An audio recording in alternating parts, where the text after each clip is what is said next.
Hello, Kilukkam വ്ളോഗിൻ്റെ പുതിയൊരു വീഡിയോയിൽ നമുക്കിന്നൊരു കടലക്കറി പരിചയപ്പെടാം. വളരെ ഈസി ആയിട്ട് ആർക്കും ചെയ്യാവുന്ന, ഒരു കറിയും വെക്കാൻ അറിയാൻ പറ്റാത്തവർക്ക് പോലും ചെയ്യാൻ പറ്റുന്ന ഒരു കടലക്കറി.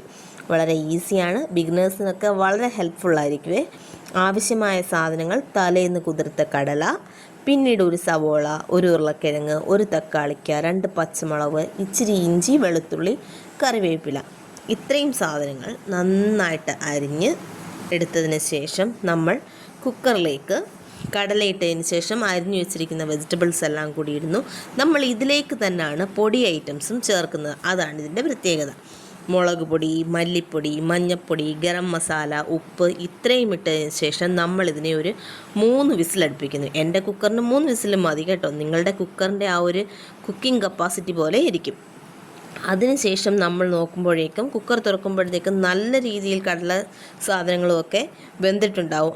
നമ്മൾ ഇട്ടേക്കുന്ന പൊട്ടറ്റോ നല്ല രീതിയിൽ വെന്തുടഞ്ഞിട്ടുണ്ടാവും. അങ്ങനെ വെന്തുടയാത്തവരാണ് എന്നുണ്ടെങ്കിൽ അതിൽ നിന്നും പൊട്ടറ്റോ എടുത്ത് മിക്സിയിലൊന്ന് ബ്ലെൻഡ് ചെയ്ത് അതിലേക്ക് ചേർക്കാവുന്നതാണ്. പിന്നീട് കടുക് വറുത്ത് കഴിഞ്ഞാൽ നമ്മുടെ സ്വാദിഷ്ടമായ കടലക്കറി റെഡിയാവുന്നതാണ്. കടുക് വറുക്കുന്നതിനായി അതിലേക്ക് സാധാരണ ചെയ്യുന്ന പോലെ കറിവേപ്പിലയും വറ്റൽമുളകും ഉള്ളിയും കടുകും താളിച്ച് നമ്മളിടുന്നു. ഏറ്റവും ടേസ്റ്റി ആയിട്ട് നമുക്ക് പുട്ടിൻ്റെ കൂടാണ് ഈ റെസിപ്പി കഴിക്കാൻ പറ്റുന്നത്. ചാനൽ ഇഷ്ടപ്പെട്ടെങ്കിൽ സബ്സ്ക്രൈബ് ചെയ്യാനും